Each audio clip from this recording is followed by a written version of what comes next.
가장 뜨거운 이슈. 오늘의 헤드라인. 출발 새아침 헤드라인 인터뷰. 네, 방송과 신문의 헤드라인을 장식하는 정도의 뉴스는 아닙니다. 하지만 많은 분들이 이 같은 뉴스를 보게 되면은 저것이 나와 무관하지 않은 사건이겠구나라는 걱정을 하시는 분들이 참 많습니다. 최근에 묻지마 범죄가 계속 발생을 하고 있어요. 그래서 이 같은 배경이 과연 무엇인지 저희들은 궁금했습니다. 배상훈 프로파일러를 스튜디오에 모셨습니다. 안녕하십니까? 안녕하세요. 예, 배 선생님. 최근에 흔히 말하는 묻지마 범죄, 흉기까지 동원된 더더군다나 많은 사람들이 있는 곳. 이 같은 사건들이 일어나고 있습니다. 좀 정리를 좀 해 주실까요?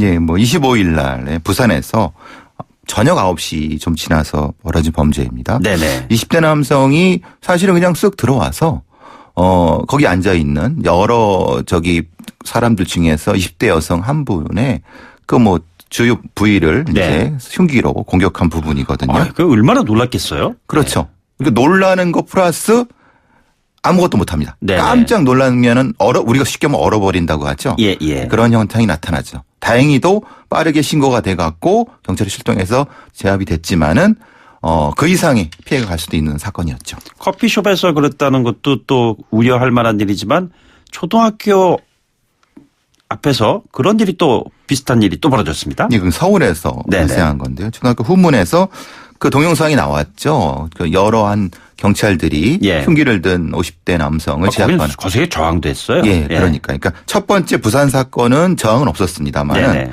두 번째 있는 서울에서의 초등학교 50대 흉기 난동 남성은 상당히 경찰도 다치고요. 제압하는데 시간이 좀 많이 걸렸죠. 예.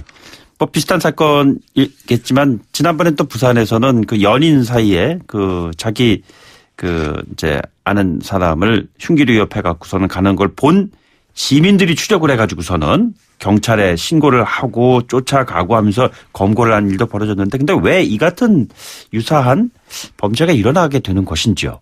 보통 이제 이런 거를 사회성 범죄라고 얘기를 합니다. 크게 범죄로 봤을 때 사회성 범죄라고 하는 것은 여러 가지 사회적 동인들 흔히 말하는 사회적 스트레스, 그 사회적 스트레스를 자기 스트레스로 일종의 등치시키는 치환시키는 것. 그러니까 이제 일종의 피암시성이 존재하는 겁니다. 네네. 어떤 특정한 자기와 비슷한 스트레스 상황에 있는 사람이 어떤 특정한 행위를 하게 되면 그와 비슷한 형태의 사람들이 따라서 하게 되는. 그러니까 한동안 이런 사건들이 여러 건이 생기다가 또 잠잠해지다가 이게 계속 반복되는 거죠. 유행처럼 번진다는 얘기예요. 유행이 맞습니다. 범죄에는 유행이 있습니다. 그러면 범죄는 유행이 있다고 한다면 그 유행이 있게 되는 어떤 배경이 있는 거 아니겠습니까? 그렇죠. 사회적 현상은 어떤 거죠? 기본적으로 이제 이런 범죄, 사회성 범죄에는 가해자가 존재합니다. 예. 문제는 그 가해자를 관리하는 데 실패했다는 겁니다. 지금 이 몇 가지 사건 앞에 말씀드린 부분에서는 그 언론에서도 그렇고 경찰에서도 그렇고 이런 표현을 합니다. 정신질환자. 이런. 근데 사실 그건 굉장히 위험한 발언이거든요. 왜냐하면은 우리가 정신적인 문제가 있는 사람도 층위가 여러 가지 스펙트럼이 여러 가지가 있을 수 있습니다. 그러니까 그것을 정확히 지적하지 않고 포괄적인 정신질환자라고 하게 되면 공포는 앞서되 대안은 없는 방식이 되거든요. 실제로 어떤 작게라도 관리가 될 수 있는 사람이 있는 반면에 정신병원에 소위 소위 감금 치료 같은 표현이 좀 죄송합니다만 그런 형태로 해야만 되는 극소수의 사람이 있습니다. 그러니까 관리 자체에 대한 시스템이 안 돼 있는 사람들이 존재하는 거고 어떤 특정한 계기가 돼 갖고 사회적으로 그러니까 말하자면 흉기를 들고 난동부린다는 이런 것이 발생한다는 이런 메커니즘을 이해하셔야 된다는 거죠. 자, 거기에 대한 그러면 특별한 어떤 대책이라고 할까요? 그런 게 따로 없겠습니까? 흔히 이제 사회적 현상을 사회적인 어떤 피해 의식을 개인의 피해 의식으로 간다 이런 것들이 다시 말하면 우리 그런 얘기들 많이 하지 않습니까? 분노 조절 장애가 있다 이런 얘기 있고 그러는데 사람마다 그게 다를 거 아니에요. 그렇죠. 그러니까 그것을 사람마다 특정한 형태의 스트레스가 발생했고 그것을 그 사람에 맞게끔 조절할 수 있는 사회적 메커니즘이 존재해야 된다는 거죠. 우리 사회에는 한국에도 지역사회 정신보건센터라든가 정신보건법이 있습니다만 관련된 예산이라든가 인력이 턱없이 부족하고요. 그래서 이제 항상 이 극과 극을 나누죠. 어떤 경우는 흔히 말하는 정신질환자를 시설에 감금해서 치료해야 된다. 이렇게 감금이라는 표현이 좀 거슬리는 분도 있겠지만 현실적이니까요. 그런데 그 반대의 사람들 인권의 문제가 있다라고 하는데 중간이 없습니다. 흔히 말하는 탈시설이면서도 저 정도의 작은 정도의 스트레스를 관리할 수 있는 사회적 시스템이 존재하는 사회가 진짜 선진국이거든요.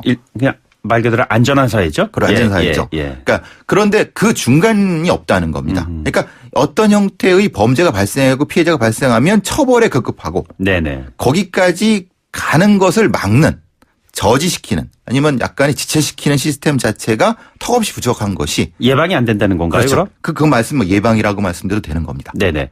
그거를 위해서 그럼 어떠한 시스템을 갖춰야 하는 겁니까? 지금은 이제 경찰 단계에서의 여러 가지 그 위험군에 있는 사람과 복지 단계에서의 그 정신적으로 저 스트레스를 받는 사람의 이 정보의 통합성.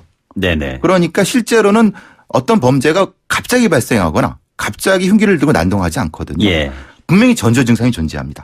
그러면 작은 전조 증상이 있는 사람을 어떤 단계에서 이걸 예방하고 지체시키고 할 수 있는 시스템이 돼야 된다는 거 그것을 이제 지역사회 보건센터라든가 예. 이런 데에서 관리를 맡아야 되는데 지금은 그게 안 된다는 겁니다. 예.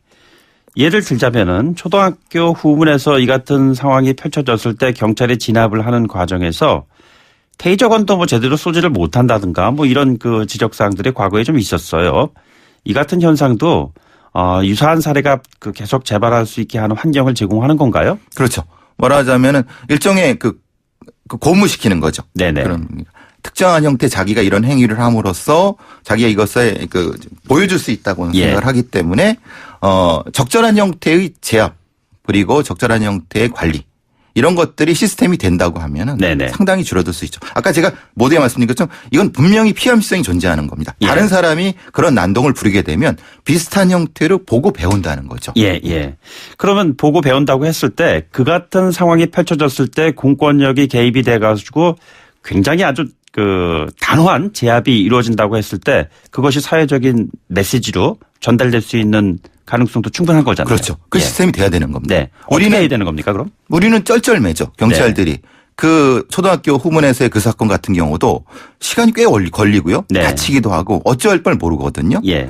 그래서 실제의 장비라든가 훈련 같은 것이 필요한 거거든요. 네네. 그러니까 이제 뭐 저는 늘 그런 말씀드리는 것이 뭐 고무총탄 같은 것이 필요하다. 예. 좀 저강도 정도의. 왜냐하면 우리는 다중범죄를 제압하는 형태의 시스템이 익숙하지만은 그런 어떤 개별적인 형태의 폭력 상황에 대한 빠른 진압 시스템은 경찰에는 없습니다. 네네. 그래서 오죽했으면은 그 총이 있지만은 사용하지 못하고 테이저건은 사실은 명중률이 떨어지고 또 경찰들이 훈련도 안 돼 있고. 네네. 그래서 이제 이것이 같이 맞물리다 보니까 그런 특정한 상황이 벌어졌을 때 대응을 못하는 예. 이런 것이 발생한다는 거죠. 예. 그렇다면은 그 진압하는 과정에서 인권의 문제 뭐 반드시 또 나올 수밖에 없는 것이잖아요. 예. 자, 이것을 우리가 어느 정도까지 용인할 수 있을 것인가라는 숙제가 좀 있어요. 그렇죠. 만약에 인권의 부분이라는 것은 빠른 어떤 그 정상화, 그러니까 제압이라는 걸 빠른 제압도 정상화가 될 수 있지 않습니까? 네네. 이건 뭐냐면 가해자를 다치지 않게 하면서 빠르게 제압하는 것도 가해자 인권을 지키는 겁니다. 예. 그러니까 지금 우리 상황에서는 최대한 안 다치게 한다는 개념이 최대의 어떤 가치가 되는데 예. 안 다치게 하는 과정에서 더 높은 어떤 수단이 작용될 수밖에 없는 거거든요. 네네. 그러니까 그것을 극복하기 위해서는 제대로 된 장비와 제대로 된 훈련이 돼야지만 되는 거죠. 예. 우리는 아직 준비가 덜 돼 있습니다. 네. 그러나 늘 보면 뭐 경찰은 여러분과 5분 안에 거리에 있습니다. 뭐 이런 슬로건 같은 것들도 많이 보는데 현실적으로 본인이 직접 그 피해 당사자가 됐을 경우에 구조의 손길은 그렇게 빨리 오질 않거든요. 그렇죠. 당사자들은 이런 상황에서 묻지마 범죄의 현장에서 내가 당사자가 됐을 때 그러면 어떠한 대응을 하는 것이 가장 효율적입니까? 심리학적으로는 이제 집단을 만들려고 합니다. 네네. 그러니까 특정한 사람이 어떤 뭐 격한 어떤 폭력 상황이 벌어졌을 때 가장 먼저는 약자를 보호하고 자기와 그 뜻이 맞는 사람의 2사람 이상 3사람 정도의 동의를 얻어서 같이 대응을 하라고 하는 것이 가장 첫 번째입니다. 그러니까 보통은 이런 폭력을 행사하는 사람은 자기보다 힘이 큰 어떤 경우를 맞닥뜨리면 위축이 되거든요. 예. 그런 상황을 만들라는 거죠. 그러니까 네네. 보통 혼자 대응하거나 그러니까 혼자 그 사람을 공격하거나 이렇게 하면은 사실은 자기도 위험해질 수 있고 그렇죠. 주변에 있는 약자들도 위험해질 수 있거든요. 네네. 첫 번째는 당연히 약자를 보호하고 경찰에 신고하고 다수를 만들어서 그 사람이 이 다수의 힘에 위축되게끔 만드는 그런 상황. 네네. 그게 사실은 그렇게 쉽게 되지 않습니다. 그 시민 정신이 확고한 사회가 그게 가능하지 않을까요? 근데 그 시민 정신이라는 것은 저는 늘 말씀드리지만 우리가 초등학교, 중학교 때 그런 교육을 받아야 됩니다. 네네. 그러니까 미국 같은 경우는 몇몇 주지만은 폭력 예방 교육에 이런 종류의 사회성 폭력 예방 교육을 배웁니다. 예.